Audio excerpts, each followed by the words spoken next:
This is May 3rd, 2024. But yesterday, like I said, people have said where yesterday was another, oh my God, people up in Akron outside of Bueller's on North Main and 619. They said they always knew it was a cult having people do this to her. We looked what she wrote about what her son said. It's a penis disorder. You think if you have a penis, you can do anything you want. Women and children have no rights. That they can exploit them, they can harm them. It's the cult mentality that men rule the world and women have no rights. They said they always knew it was a cult having people do this to her. Okay? I go out to eat with my brother in Fairlawn. Okay? People who were out there have been talking. I had showed him a picture of Savannah and Pam. People are like, I wonder if Savannah is the one that impersonated Michelle. Because they already admitted that Pete was made up. So they get away with this. March 20th, 24 in Walmart 62 by the Underground. They made up everything on her. They get away with this, including Pete. It's Alex, the white-haired guy with his hair part on his side and a beard. Even Judge Timothy Ludick seen him on 9/18/19 walk around the courthouse in a robe and a beard. Made him laugh and lied that they were friends, and he was letting them get away with crimes, trying to frame him. Okay? And I thought, you look like the guy that said he crushed my skull. Then you think about it, he looks like the guy that followed him around. Savannah's Facebook friend. And he had a weird name. Alajinsky? Alex? Get it?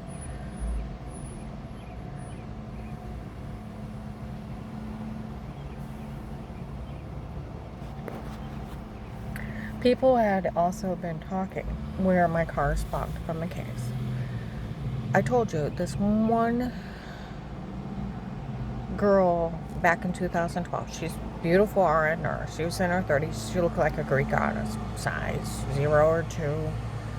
Beautiful. And she went through men like crazy. Love them, leave them, get rid of them. Go on to the next. She was fun to talk to. Imagine being young and beautiful and men throwing themselves at you. One of her boyfriends kind of sort of looked like the guy that tortured me. And I've thought that several times. I think his name was Chris. Had a shaved head, tattoos, earrings. Because there was a Chris McGrew that went to there, but he had black hair and dark eyes. And that's not him. This guy is muscular, has tattoos, shaved head. I think his name was also Chris also. He always had money problems. He borrowed like $3,000 from her, didn't pay her back, and she broke up with him. It may be one of Blaylock's guys. They had showed up and said they had tracked the cartel for the guy that tortured her. Couldn't find him. Well, he's either that or he is the Florida drug cartel, Henry Mafia Smith. In January to March of 19, my oldest son John and I had went to Minerva Grinders after church. Sitting right next to us is an old guy that said he was part of the Gentlemen's Club from Florida with an older blonde lady. And he was talking about grabbing people and prostituting them the rest of their lives. Alex and his group are sitting in the back while a pretty blonde girl walks up, looks at me, and it looked like Savannah. Well, that's her Facebook friend. And then the guy walking around me, sitting down, how he was in it with Dave, and how they have a field picked out south of Ravenna to cut, stab me to death and cut up my face, and that's where I'll die. What is this with putting people in fields and you got something that horrible? Why would you put it in a field? They already got a couple up there, took their kids to a murder, killed someone, and was burying them in a field, and the cops got them. I swear they're children of the corn people. Got something that horrible besides puking on it, what would you do with it? Definitely wouldn't put it in a field.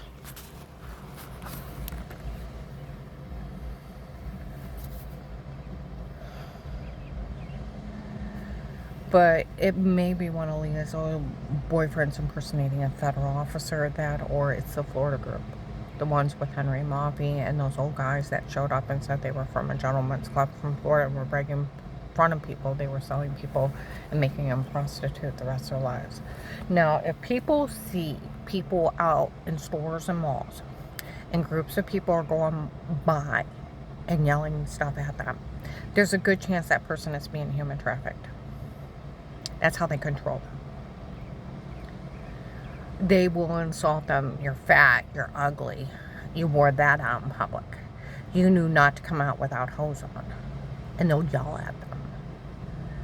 They want them hosed with a skirt or a dress.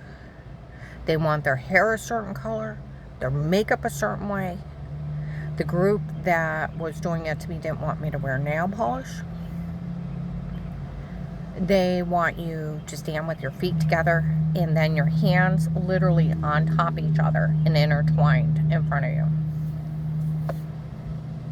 They groom these people with bullying them. They want the way you talk, that your day, how did your day go? Instead of saying good, you say well. They want you pristine while they have potential buyers walk around you in stores. They want a belt with your jeans. And they groom these people with bullying them. And they have these people watch them and then critique them into what they want. So potential buyers, male buyers, will walk around them to buy them. So if you see somebody being bullied like that in a store, the human traffickers are trying to sell them. Get them help.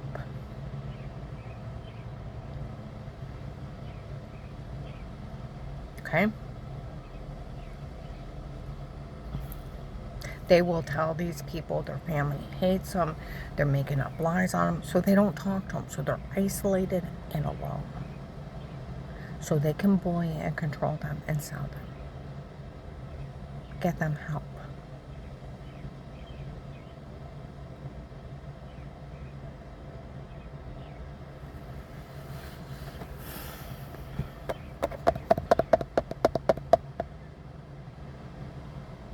Told you, this one retired CIA agent I talked to, she said you can tell you've been away around human traffickers.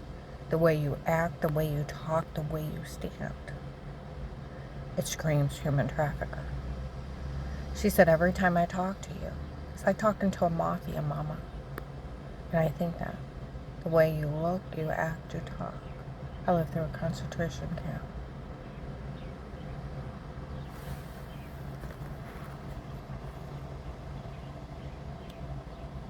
Now, with them laughing March 20th, 24th, that they made up everything on me in Walmart 62 again. And they even made up Pete. Well, then, where the investigators said they wanted a reliable witness, they went to Ludick. They seen the guy in the beard and the robe. He didn't know who he was. He's laughing at him for being silly. They're trying to frame Ludick, Judge Stephen, and a real retired Judge Pete, and then the Portage County Sheriffs. So being and her family's in a lot of trouble. Dave's in the Philippines, actually. Cavite, Philippines. I looked at the picture of where he went to that coffee bar. My brother and I Googled it. It's in the Philippines. That was a stupid mistake again.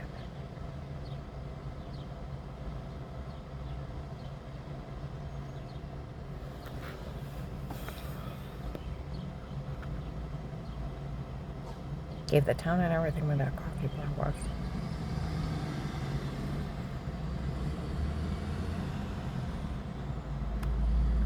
So if that is the white-haired guy with his hair part inside, Dixie seen him everybody, and it's they're made up Pete, he is Alex in a beard, where I always said it looked like that guy that said he crushed my skull in. On 12/21/18, there's a video of it. Him trying to kill me again. I had a 25 grand hit. I have a dent the size of a ball peen hammer in the back. That's why I stutter when I get upset. I had migraines for 2 years, felt like half my head was going to explode. They made up the scam of the chip to cover up the attempt to murder, have people walk by and have their phone ding like I was a Pokemon. I found out through a medical professional the women they were raping and releasing, they told them they chipped them. And if they tried to go to the police, they could find them anywhere. They couldn't hide them. It was a scam to get away with raping women.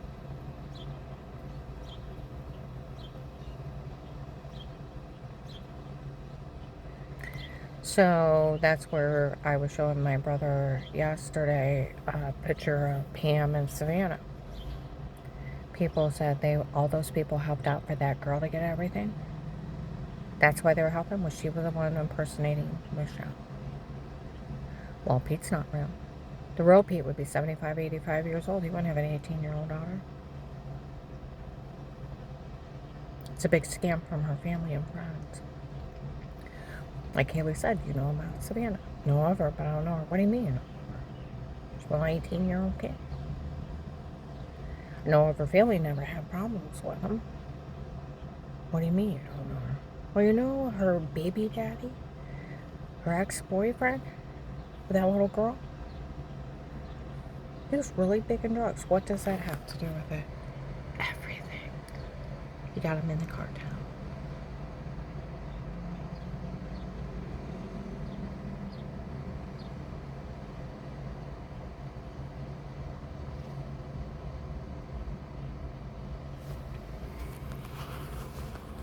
You know, that agent, I had called down there when Dave was threatening Dixie and the baby's life. And they had a list. He's got a list. I'm working on it. They heard Dave. They recorded him.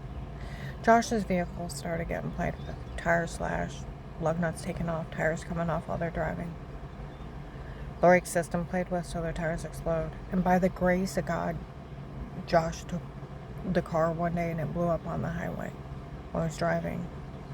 It's a good thing Dixie and the girls didn't take it. They wouldn't have made it out alive. Time the fire department showed up, they couldn't say what happened. It was all gone. He played and played with their family until he got everything.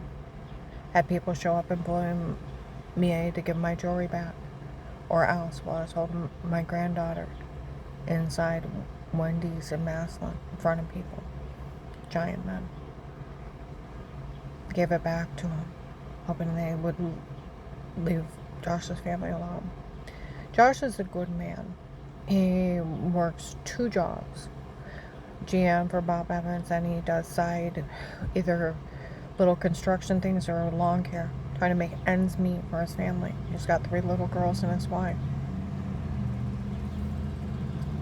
You know, if I ever got my money, I'd pay off his house. He's worked himself till he's anemic.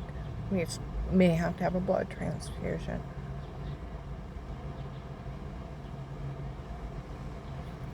By this week, they said his blood level is so low, he may need a transfusion. It works day and night.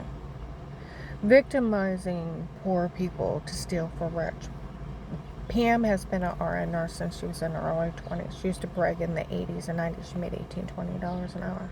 That was ungodly back then. You could buy a brand new car for $5,000, a $200,000 house, $300,000 house for $25,000, $35,000. I looked it up on Google. They make between $100,000 and $160,000. Her ex-husband, Little Jack, they were married 30 years. Being an electrician since he was young, he made the same amount. They were making $200,000 to $300,000 per year. Come from money. Her dad, Ron, came from money, and his parents, and then her other grandparents. They're very wealthy. Savannah's a nurse now too. Makes that kind of money. They never needed my jewelry in my house. Victimizing victims and poor people to steal from them just because you're wealthy is sick. Is sick, and trying to steal for rich people from poor. People that work the case, we all know if they give her money, she'll take care of her kids. We all know that. FBI, you need to come through. I get my money for turning in Michael Peterson with Trakasami. Now she's retiring, and so is Danny.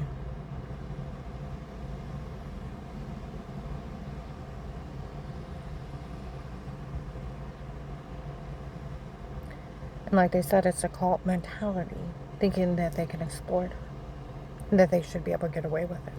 Having people, you gotta, like the one police officer said, these people are thinking stupid. Can anybody stalk you? Or is there right to privacy laws? There's right to privacy laws. Nobody can be here. But protect like cases with statements. Is there stalking laws? Yes. Peking Tom laws? Yes. Drug, kidnapping, attempted murder, sex trafficking videos of people naked without their permission, kiddie porn of little kids going potty, voyeurism tapes, human trafficking, rape, assault, and attempted murder, and extortion underneath those things. They're looking at life in federal.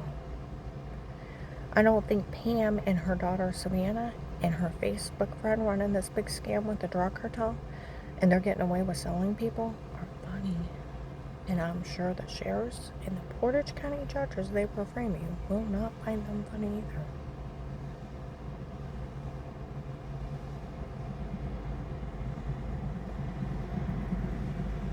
I'm gonna upload this.